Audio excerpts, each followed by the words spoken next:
Bonsoir à toutes et à tous et bienvenue dans cette ambiance spéciale Halloween. 2 numéros exceptionnels d'Honor ses trésors.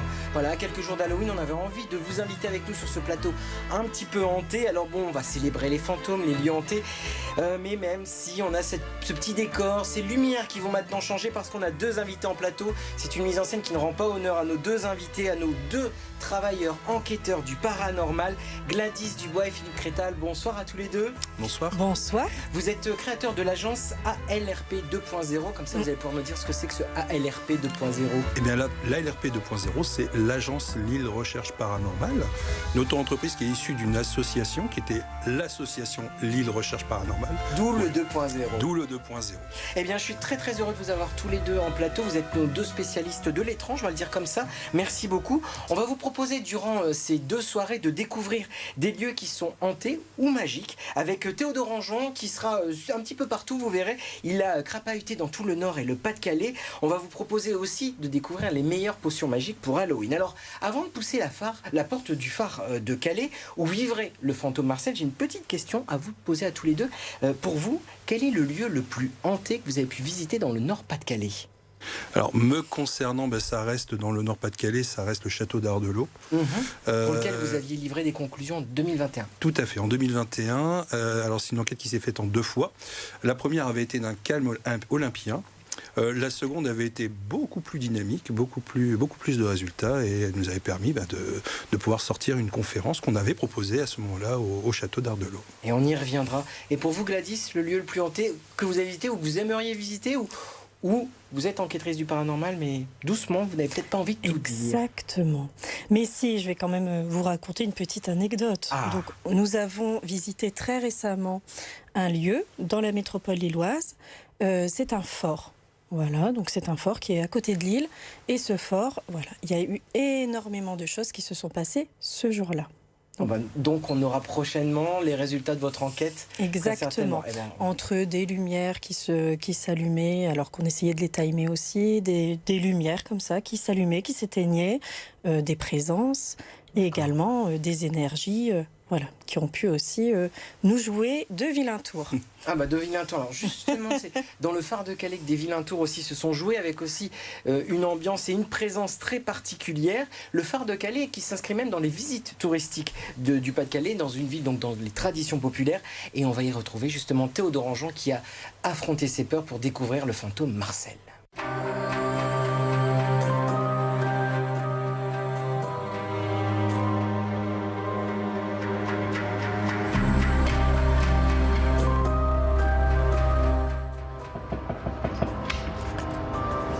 Bonjour, bienvenue. Bonjour Jérémy, vous n'êtes pas le fantôme je crois, Bien présent. On se retrouve ici dans le phare de Calais, il a été créé en 1848 et c'est un lieu assez mystérieux Jérémy.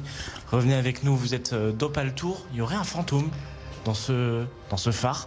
On est dans l'entrée, le phare est juste au-dessus de nous et il pourrait y avoir un fantôme qui se balade ici. Alors effectivement, lors de la construction du phare en 1845, on a découvert dans les fondations 2 squelettes, un homme et une femme. Alors, on ne sait pas qui ils étaient exactement, mais c'est de là dont est partie la légende du fantôme du phare. Des anciens collègues ont effectué l'entretien au niveau de la tour tout en haut, et le lendemain, après avoir fermé le phare, ont remarqué une main.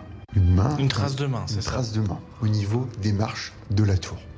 On sait qu'il y aurait eu un jeune homme qui se serait noyé ici. Nous sommes sur un ancien bastion militaire. On appelle une coulevrine, une des tours des remparts de la ville fortifiée d'autrefois. Donc il y a beaucoup de raisons, un passé assez macabre, j'ai l'impression, qui pourrait expliquer des activités un petit peu paranormales, des présences c'est ça. de l'au-delà, on peut dire. Le phare est assez riche en histoire. Nous allons fêter bientôt les 177 ans du phare et une longue occupation anglaise, 211 ans d'occupation anglaise à Calais. On va continuer à découvrir. Et ce qu'on peut voir déjà, c'est que pour monter, on a des dessins d'enfants dans le contexte d'Halloween et chaque dessin représente ce fameux fantôme désigné Marcel. Alors dans cette activité dont on parle, l'activité un petit peu paranormale, il y a aussi ce décor assez dans son jus, on va dire, assez décrépit, des murs, la peinture s'en va. Ça un petit peu, ça accentue cet aspect un petit peu voilà, ça effrayant, un petit peu surnaturel. Surnaturel, hein. En plus de la peur, parfois du vertige des visiteurs. Alors aujourd'hui, heureusement, le phare est classé au patrimoine historique et protégé depuis 2011. Oui. Ces histoires surnaturelles, paranormales, vous y croyez? Alors moi, je crois à certains événements du surnaturel. Je n'ai pas été témoin directement des événements, mais oui, je pense qu'il y a des esprits ou des phénomènes au phare de Cali. Alors, il y aurait des preuves, en tout cas très factuelles. Ça a été réalisé par une association de Calais Paranormal. On va découvrir justement avec Clémence quelles études ont été faites ici pour savoir si tout simplement il y a un fantôme, Marcel potentiellement, qui entrait ces lieux. Et on se retrouve avec Clémence, vous êtes membre de l'association Calais Paranormal. Vous avez fait des expériences, des études dans ce phare de Calais. Oui, tout à fait. Qu'est-ce que vous avez pu noter par rapport à ce phare? Alors ici, on a eu la chance de pouvoir mener une enquête et venir lors de différents événements. À ce moment-là, on a capté quelques voix. On a eu le plaisir notamment de pouvoir discuter avec une entité qui s'appelle Raphaël. D'ailleurs, sa voix a été captée sur vidéo. C'est ce qu'on appelle un phénomène de voix électronique, PVE, comme on peut l'entendre couramment pour les gens qui suivent les enquêteurs en paranormal. Cette voix, on s'est aperçu que c'est un jeune homme anglais. On entend qu'il nous dit un help. Es-tu ici, Raphaël? Oui, non? Vous voulez communiquer avec nous? Suivi d'une seconde voix qui nous fait le son yeah. Donc il confirme un petit peu ce qu'on a entendu, parce qu'on a questionné tout au long, à savoir, êtes-vous ici? Y a-t-il quelqu'un qui voudrait parler avec nous?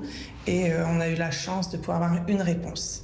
Alors, avant de déterminer si oui ou non c'est un phénomène paranormal, bien sûr, on est très vigilant à voir s'il n'y a pas eu de parasites, d'autres personnes qui parlaient derrière. Ça, vous essayez d'éliminer tous les éléments rationnels des bruits qui peuvent venir de l'extérieur, de la ville, de voitures, de chats, d'animaux. Oui. Pour que ça soit crédible. Et en plus, quand on entend ces voix, c'est quand même très particulier. C'est des voix un peu métalliques qui viennent de loin. Ça n'a rien de courant comme vous et moi lorsque nous parlons. C'est vraiment des voix très différentes. Les preuves que vous pouvez trouver, surtout de l'enregistrement par rapport à des magnétos, où il y a aussi des photos, des vidéos. Avec Jérémy, on parlait notamment d'une main qui a été recensée, trouvée il y a des années par des gestionnaires du phare. Vous avez surtout de l'audio, c'est ça? On a beaucoup d'audio au niveau du phare. On a au niveau de l'association des photos d'autres bâtiments historiques de Calais. Parce qu'on a eu aussi la chance de pouvoir visiter d'autres bâtiments et de faire des enquêtes. Et au cours de ces enquêtes, pouvoir capter aussi beaucoup de choses et des photos notamment. Je vous propose, Clémence, de remonter. On va découvrir aussi le matériel que vous utilisez pour vos études et pour vos explorations. Alors là, il n'y a qu'une petite partie de matériel. Je vous ai mis par exemple détecteur EFM. Donc souvent, on voit dans les enquêtes des personnes utilisent des détecteurs pour pouvoir communiquer avec une entité. Alors le seul souci de cet appareil, c'est qu'il faut vraiment être éloigné des autres appareils type téléphone ou ce qui émet des ondes, parce que ça peut fausser les résultats. Quand une entité va s'approcher, les couleurs vont changer. Plus l'entité s'approche, plus ça peut partir vers le rouge. Bon là, en vert, on est bien. Le vert, on est bien. Pour l'instant, on est chez elle. Je vous ai mis également une Spirit Box. Alors la Spirit Box va utiliser les ondes radio. En dessous, je vous ai mis un amplificateur, parce que c'est vrai que c'est dur à entendre à l'instant T. Généralement, quand on utilise la Spirit Box, il faut écouter ensuite. Sur l'instant, c'est plus difficile à entendre. Mais après, ça peut donner des messages incroyables. Après, une lampe rouge, parce qu'il faut savoir qu'on n'utilise pas de lampe blanche, c'est des lampes rouges, par exemple la nuit, pour éviter aussi de fausser les résultats. D'accord. Quand on prend des photos ou quand on voit quelque chose au loin, on va plutôt utiliser une lampe rouge. Je vous ai mis aussi tout ce qu'on peut utiliser pour se protéger, parce qu'il faut savoir qu'on ne fait pas des enquêtes comme ça. Oui, parce qu'on a l'impression que les entités sont souvent soit en détresse, parce qu'on l'a entendu dans vos enregistrements, il y a des mots comme help, soit des entités qui peuvent être agressives. C'est surtout ce type d'entité, les entités que vous pouvez rencontrer. Tout à fait, parce que le paranormal n'est pas un jeu, je le dis souvent. On va l'allumer, donc là il est en forme de bois. Vous pouvez le trouver aussi en forme d'encens, il y a différentes formes. Et le Palo Santo est plus fort que la sauge pour vraiment se purifier. Est-ce qu'il y a un petit peu parfois de critique, de dérision? Est-ce que pour certains c'est risible ou est-ce qu'au contraire ils s'intéressent et ils ont l'esprit ouvert? Oui, on a été étonnés parce qu'au départ quand on a créé l'association, on ne savait pas comment les gens allaient réagir. Après, nous, c'est toujours dans la bienveillance et le respect. Donc, quand des personnes viennent nous voir, on instaure aussi un peu de règles parce qu'il faut avoir un respect des lieux, un respect des entités. Comme j'ai dit précédemment, ce n'est pas un jeu. Et non, les gens s'intéressent, posent beaucoup de questions.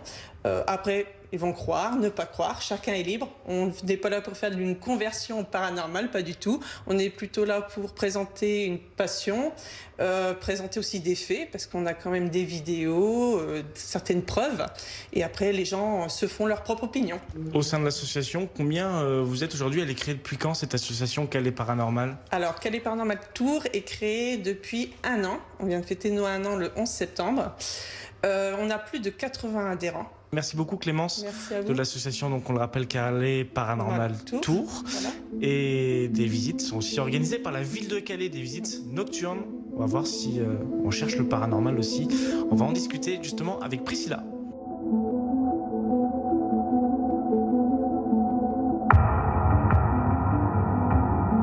Vous êtes chef de projet pour la ville de Calais qui organise des visites nocturnes. Il y a beaucoup de gens apparemment qui sont très demandeurs.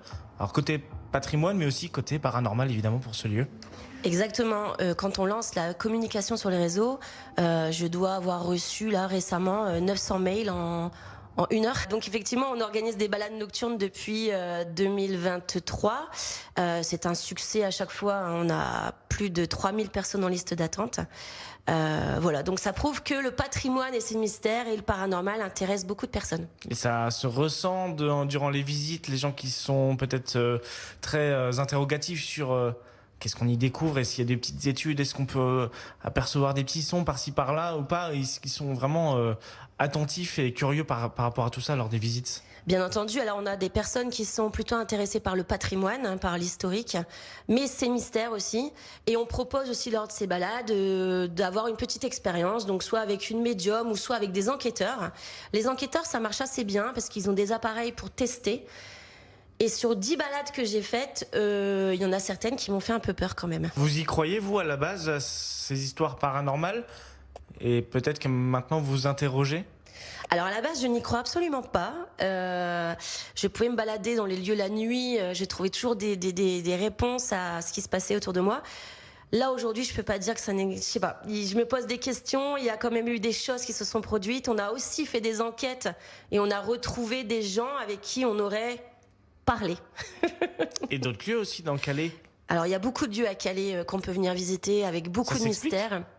Alors ça s'explique parce que à l'époque, il y a beaucoup de cimetières qui ont été déplacés plusieurs fois. On a aussi connu la guerre, hein, donc on a eu quand même été bombardés. On a quand même une histoire qui est assez chargée. Donc il y a quand même pas mal de monde, je pense. Merci Priscilla. Moi je repasse la main à Emmanuel en plateau avec son invité pour débriefer justement ce lieu hanté du phare de Calais. Moi je vous donne rendez-vous dans quelques instants. On se retrouvera dans l'Andomarois pour continuer à parler du surnaturel. Oui, on vous retrouvera Théo tout à l'heure, ne vous en faites pas. Philippe, Gladys, le phare de Calais, vous avez déjà pu le visiter? Non. Non. On n'a pas encore eu ce plaisir, mais on va tendre l'oreille et peut-être même tenter de prendre contact avec les instances dirigeantes, non seulement du phare de Calais, mais en plus l'association, pourquoi pas. Clémence qui nous montrait le matériel, c'est aussi ce matériel-là que vous avez quand vous menez vos enquêtes? C'est lampe rouge, c'est Spirit Box? Oui, c'est un matériel très généraliste qui donne... En fait, tout ce qui peut nous permettre de mesurer les modifications de champs électromagnétiques, par exemple, est bon à prendre, puisqu'on a constaté qu'il y avait des variations de champs électromagnétiques dès lors où des phénomènes inexpliqués pouvaient se dérouler. Voilà. Et après, il y a parlé de la fameuse Ghostbox, la PSB7, qui est une radio qui scanne très rapidement les ondes. Ça crée ce fameux chuintement que les fans du paranormal, voilà, ce fameux bruit blanc, voilà. Et parfois, on a la surprise d'avoir des voix, ce qu'on appelle des voix désincarnées, qui s'intègrent dans ce bruit blanc et qui parfois peuvent émettre des réponses pertinentes. Comme on a pu le voir dans le reportage. Tout à fait. Et puis on parlait dans le reportage, et là Gladys nous a rassuré ici en plateau, la sauge, ça c'est l'élément indispensable pour la protection, parce que, comme l'a dit Clémence, c'est pas un jeu. C'est-à-dire, bien sûr qu'il y a toute la mythologie, ça peut faire rire, mais ce n'est pas un jeu d'enquêter dans le paranormal. Non. Alors, dans ce que vous venez de dire, il y a le mot enquête. Donc, lorsqu'on est enquêteur, déjà, on vient sans a priori. On y va pour collecter des éléments suite à des événements qui potentiellement se seraient déroulés ou non. Voilà, à la demande des commanditaires. Là. Nous, on y va, mais on y va pour enquêter. C'est-à-dire qu'on va collecter des informations, on va les traiter et ensuite on va les recommuniquer. Voilà, on va pouvoir éliminer, conjecture par conjecture, les diverses hypothèses. Et à la fin, donc, on arrive à un résultat. Résultat, soit présence paranormale, soit non pas présence. Exactement. Une voiture, un chat, etc. Exactement. Et dans ce cas-là, parce que ça peut être de tout type, ça peut être aussi des raisons géologiques, mécanique, par exemple des escaliers qui grincent, voilà, il peut y avoir plein de causes possibles, mais voilà, nous on y va vraiment avec, avec cette checklist. Et à quel moment, avec cette checklist, vous savez que c'est le paranormal? Pourquoi vous le détectez? Comment et pourquoi ça se détecte? À partir du moment où on est seul dans une pièce et, par exemple, tu en as déjà eu l'expérience plusieurs fois, des prénoms de personnes sont prononcées dans le domaine privé sont prononcées sans que personne n'intervienne. Voilà, bon, on a beau éluder certaines conjectures, celle-ci est quand même assez effarante lorsqu'on le vit. Ça permet aussi on le disait, Clémence le disait dans le reportage, d'éviter toutes ces moqueries qui pourrait y avoir par moment autour de votre métier d'enquêteur du paranormal. Ça vous arrive souvent? On se moque de vous, ou alors on vous invite parce qu'on doute et après on a moins de doutes? Alors, je pense qu'il y a plutôt de la bienveillance. Maintenant, il y a de la bienveillance. Faut savoir que moi j'ai commencé il y a un certain temps, en 97, pour ma première enquête. En 97, c'est déjà pas une activité qui était connue. Quand je suis arrivé, alors en 97, j'avais 19 ans, j'avais des cheveux jusqu'en bas des épaules, j'étais plutôt rocker et métalleux. Quand je suis arrivé sur mon lieu de première enquête, on m'a regardé avec des grands yeux ronds, me demandant ce que je faisais là. J'expliquais, c'était un peu... je passais inaperçu. Après est arrivé le phénomène de mode nord-américain, des émissions outre-Atlantique, qui a littéralement fait exploser les compteurs. Et là, d'un seul coup, on s'est retrouvé avec beaucoup d'associations, beaucoup d'équipes. Et forcément, dès lors où on crée une augmentation de la masse existante, forcément, il y a en face des personnes qui vont vous faire comprendre que vous n'êtes pas forcément les bienvenus. Voilà. Après de la moquerie, oui, il y en a eu. On a toujours le petit sourire, mais l'hyperabondance de personnes dans les différents salons, par exemple du paranormal, etc., font que tout doucement, la tendance depuis quelques années voit s'inverser. Transition très facile. Alors, je vous ai coupé, Gladys, transition très facile. Salon du paranormal, il y en a eu un au mois d'octobre auquel vous avez participé à Arras. Et on est en ligne avec justement la présidente de Yosenko qui organise ces salons paranormaux. Bonjour Nathalie. Bonjour à tout le monde, bonjour à l'équipe. Bonjour. Voilà, Philippe et Gladys qui sont là aussi, qui vous entendent et qui pourront intervenir. Le 11 et le 12 octobre dernier, donc c'était à Arras. Comment ça s'est passé ce salon à Arras? Vous en êtes contente?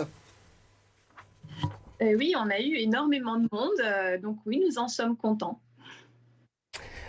Alors quand vous dites énormément de monde, ça veut dire à peu près combien de visiteurs? Ça, on peut le chiffrer maintenant? Oui, on était à peu près à 2000 entrées pour le paranormal et pareil pour le bien-être. On était à 4000 entrées sur le week-end, 4-5 000 entrées à peu près. Oui, c'est vrai qu'il y avait deux salons en même temps, un salon paranormal et bien-être. Pour vous, Nathalie, à partir de quand vous avez pu remarquer cet engouement autour du paranormal? Puisque donc Philippe nous parlait en 97, il était un peu regardé tranquillement mais bizarrement. Là, depuis quand vous remarquez cet engouement chez nous en France? Alors moi, j'ai commencé tout ce qui était salon bien-être art divinatoire en 2005 et je peux dire que déjà à ce moment-là, j'ai constaté vraiment une demande aussi et des questionnements chez les personnes, les visiteurs, oui, il n'y a pas si longtemps. Donc les visiteurs qui viennent sont à la recherche peut-être de réponses, peut-être à la recherche d'enquêteurs pour justement les amener chez eux, ou tout simplement ils sont curieux et ils ont envie de comprendre un peu plus le paranormal.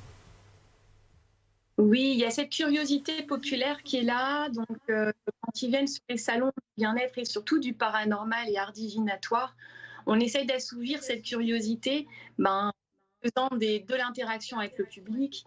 Il y a aussi ce spirituel chez les personnes qui viennent nous voir et qui ont des questionnements, qui viennent aussi les stands, voir les médiums, voir d'autres exposants. Mais il y a aussi un côté divertissement aussi. Alors, divertissement, médium, qu'est-ce qu'on retrouve habituellement sur ces salons du paranormal? Quels sont les exposants qui viennent, les enquêteurs qui viennent? On retrouve un peu qui? Alors, on a tout d'abord, on a aussi des contacts défunts. Donc, on a les médiums, les voyants, en contact défunt ou en voyance. On a aussi les enquêteurs du paranormal. Donc ça, je pense que vous en avez déjà parlé juste avant moi. Oui, il y a des conférenciers qui viennent aussi. Oui. Il y a les conférenciers en ufologie. Voilà, on a aussi des conférenciers qui viennent sur des sujets différents. On peut avoir par exemple le sujet de la Dame Blanche qu'on avait l'année dernière. On a aussi un des organisateurs de voyage aussi qu'on a aussi. On a un organisateur de voyage belge qui vient et qui explique un petit peu ses voyages dans des lieux connus où il y a eu des histoires de phénomènes inexpliqués.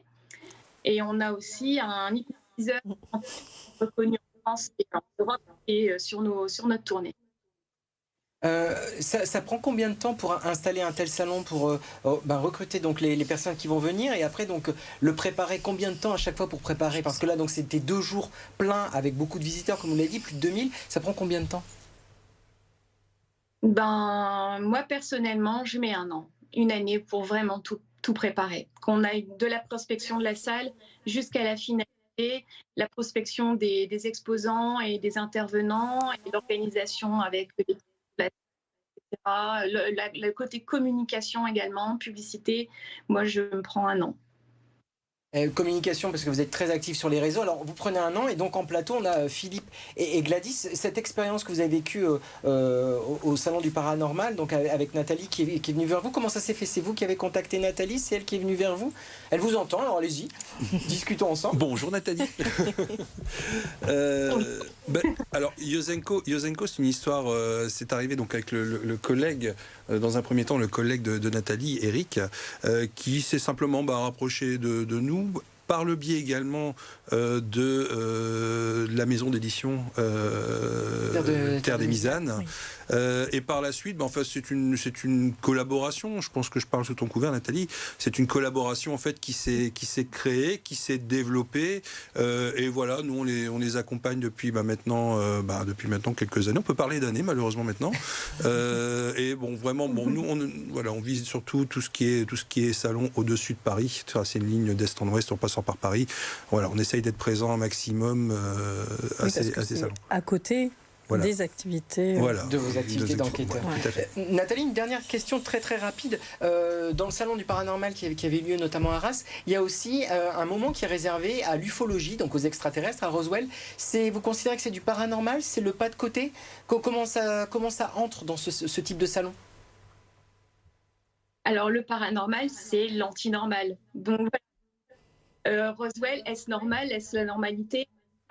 On ne peut pas vous dire, on ne peut pas savoir. L'ufologie, moi je dirais que c'est les deux. C'est vrai qu'on on a le spécimen de Roswell. On est depuis septembre, parce qu'on a fait l'île Grand Palais au mois de septembre, et il va nous suivre toute l'année et vous dire si c'est du paranormal ou du... C'est une question de point de vue. Voilà, c'est une question de point de vue, c'est de l'extraterrestre, donc de l'extraordinaire, donc ça rentre tout à fait dans le paranormal. Merci beaucoup Nathalie, on va vous laisser retourner à la préparation de vos prochains salons. Merci d'avoir pris du temps avec nous. Vous deux, je vais vous garder jusqu'à demain soir. pour qu'on revienne. On va découvrir d'autres lieux. On va aussi parler de vos ouvrages et de ce que vous êtes en train de faire maintenant, parce que vous voulez rouvrir des cold cases. On va laisser un petit peu de mystère comme ça d'ici demain. Au Nord, c'est Trésors, deuxième partie avec Halloween, avec donc Gladys et Philippe en plateau. Merci à tous les deux. Merci. Merci.